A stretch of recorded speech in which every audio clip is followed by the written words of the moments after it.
आज इवनिंग रे भाई आसला आम घर को देखला बेलू पूरा रागिकी अच्छी मुझे कौन है जो रागी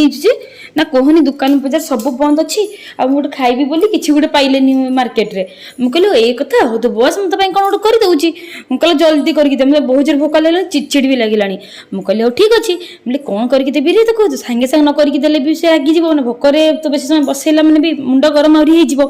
तो मुझे ठीक अच्छे सागे सागे चलीगली देखला बेलू रोसई घर थी मोर ब्रेड थी